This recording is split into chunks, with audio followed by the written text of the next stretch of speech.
मुहम्मद सल्लल्लाहु ला इलाहा इल्लल्लाह। आखिरी मंजिल है जान, माल से ज्यादा आल और आल से ज्यादा जान।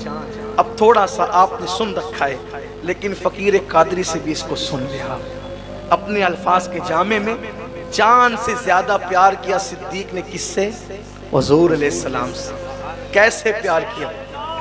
हुजूर जब हिजरत की रात चले, हिजरत का सफर बड़ा दर्दनाक सफर था, बल्कि उस सफर को इतनी अजीम नेकी करार दी गई कि सरकार फरमाते हैं उमर की सारी जिंदगी की नेकी अबू बकर की एक नेकी के बराबर है,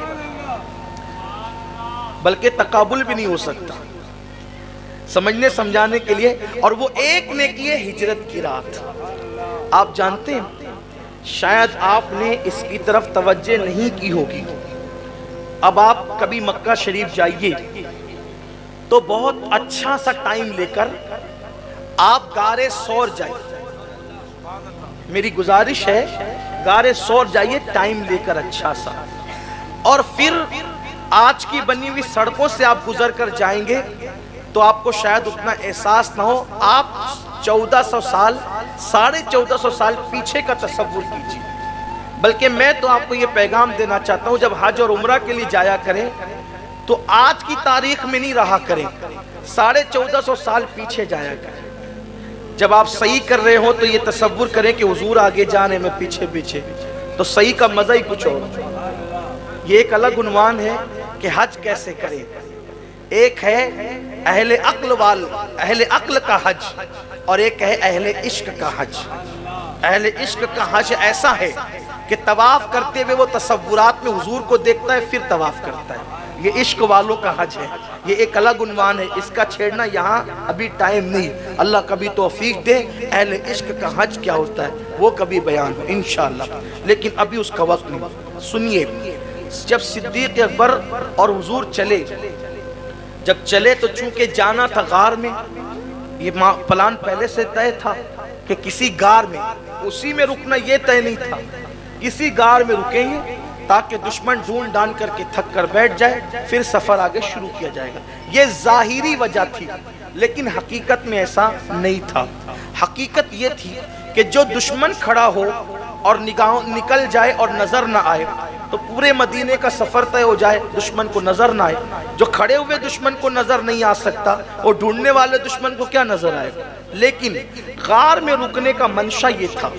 क्या मंशा था? जो सूफिया बयान करते हैं, चूंकि कोई ऐसा मकाम चाहिए था जहां अकेले सिद्दीक हो और सिद्दीक का यार हो, और तीसरा कोई ना हो।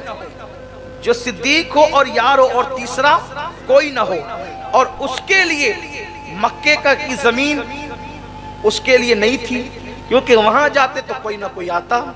मदीने मुनव्वरा की जमीन भी उसके लिए थी कि वहां भी कोई ना कोई आता, और हुजूर अकेले नहीं रहते, लोग मंडलाते रहते परवानों की तरह।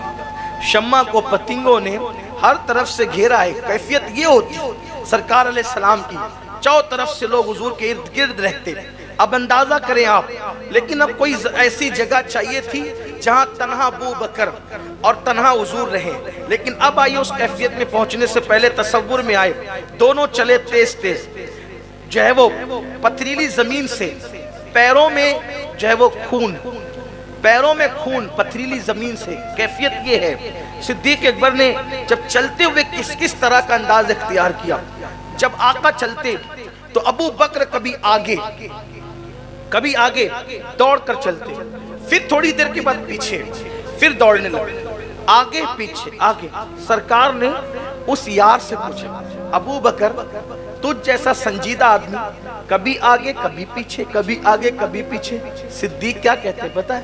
आका या रसूलल्लाह, हम जा रहे हैं, दुश्मन हमें नहीं पाएगा, पीछे आएगा, तो मुझे डर लगता है कि जब दुश्मन आगे से आएगा तो दूर से तीर न चला दे।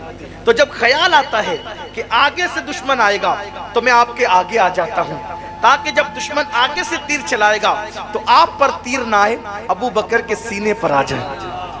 कौन है? ये सिद्दीक अकबर है। मर जाना चाहते हैं हुजूर पर, हुजूर के कदमों पे पे आगे इसलिए आता हूं, जब दुश्मन का ख्याल आता है कि आगे से आ रहा होगा तो आगे आ जाता हूं कि मुझ पर आए, और फिर थोड़ी देर के बाद ख्याल आता है दुश्मन पीछे से आ रहा होगा तो आपके पीछे चला जाता हूं ताकि आप पर आने वाला तीर अबू बकर की पीठ